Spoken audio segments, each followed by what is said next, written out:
बिस्मिल्लाहिर्रहमानिर्रहीम। अस्सलाम वालेकुम। कैसे हैं आप? उम्मीद है कि बिल्कुल ठीक होंगे। अल्लाह से दुआ है कि वो आपका हर न्यू दिन न्यू खुशियों के साथ तलू करे। तो आज मैं आपके लिए जो रेसिपी लेकर आई हूँ वो है बंद गोभी और प्याज का क्रप्सी और क्रंची पकौड़ा। अब आलू का पकौड़ा भूल जाएं और बंद गोभी का मज़ेदार पकौड़ा बनाएं।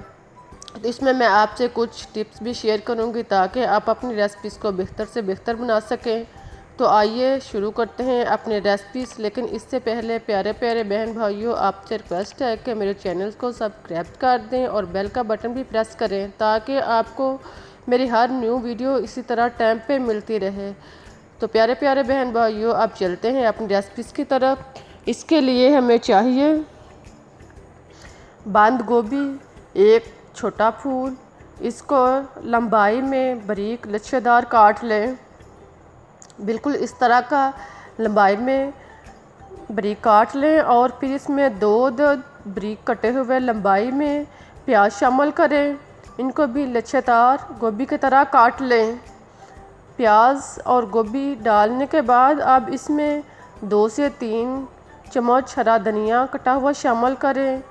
अब इसमें 2 चम्मच पुदीना कटा हुआ शामिल करें और साथ में 2 से 3 अदद हरी मिर्च कटी हुई शामिल करें। अब इसमें नमक हस्बे ज़ायक़ा डालें। इसके बाद सुरख मिर्च दानेदार 1 चम्मच शामिल करें। हल्दी पाउडर 1 चम्मच शामिल करें। ज़ीरा 1 चम्मच। इसको हाथ पे रख कर खूब अच्छी तरह मिसल लें और फिर इसमें शामिल करें। इसके बाद इसमें खुश्क धनिया 1 से 2 चम्मच, इसको भी हाथ पर रख कर खूब अच्छी तरह मिसल कर शामिल करें।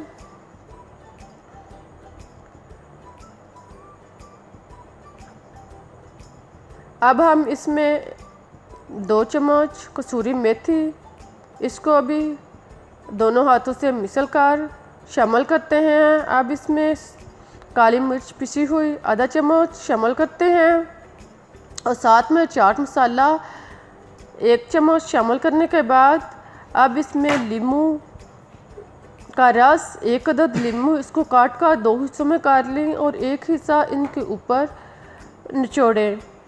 इन सब मसाला जात को डालने के बाद अब इसको खूब हाथों की मदद से अच्छी तरह मिसलें ताकि सारा मसाला और प्याज अच्छी तरह यकजां हो जाए। खूब अच्छी तरह मिसलने के बाद अब इसमें 2 से 3 चम्मच चावल का आटा शामिल करें।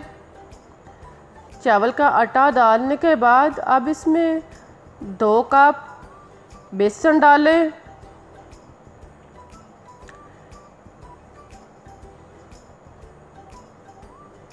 बेसन को इसमें शामिल करने के बाद अब इसमें हस्बे ज़रूरत पानी शामिल करें और इसका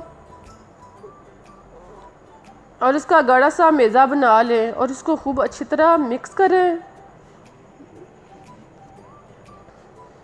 हाथों के साथ इसको खूब अच्छी तरह मिक्स करें और अगर ज़रूरत महसूस हो तो आप बाद में आटा चावल का 1 से 2 चम्मच और यूज़ कर सकते हैं और इसको खूब अच्छी तरह मिसलें ताकि आटा जो है वो अच्छी तरह इसके अंदर रच जाए। अब इसको 10 से 15 मिनट के लिए ढाँप कर रख दें ताकि ये अच्छी तरह तैयार हो जाए और अपना पानी अलग कर दे। अगर ये पानी छोड़ दे तो आप इसको निचोड़ कर पकौड़ा जो है वो पानी निचोड़ कर बाहर निकाल सकते हैं, लेकिन हमारा पानी जो है वो अलग नहीं हुआ। अब हम ऑयल गर्म करते हैं और इसमें पकौड़ा जो है वो फ्राई करते हैं। हाथ की मदद से थोड़ा सा मेज़ा लें और इसको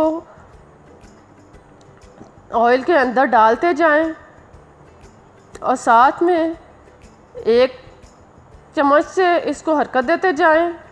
चम्मच के साथ इसको खूब अच्छी तरह हरकत देने के बाद अब इसकी साइड चेंज कर दें ताकि दूसरी साइड से भी अच्छी तरह ब्राउन हो जाए। जब दोनों साइड से पकौड़ा अच्छी तरह ब्राउन हो जाए तो इनको निकाल लें। बिल्कुल इस तरह देंगे, कितना टेस्टी और कच्ची लग रहा है।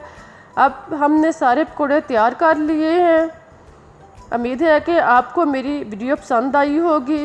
अगर पसंद आई है तो इसको लाइक और शेयर ज़रूर करें और जाते जाते मेरे चैनल को सब्सक्राइब करना ना भूलें।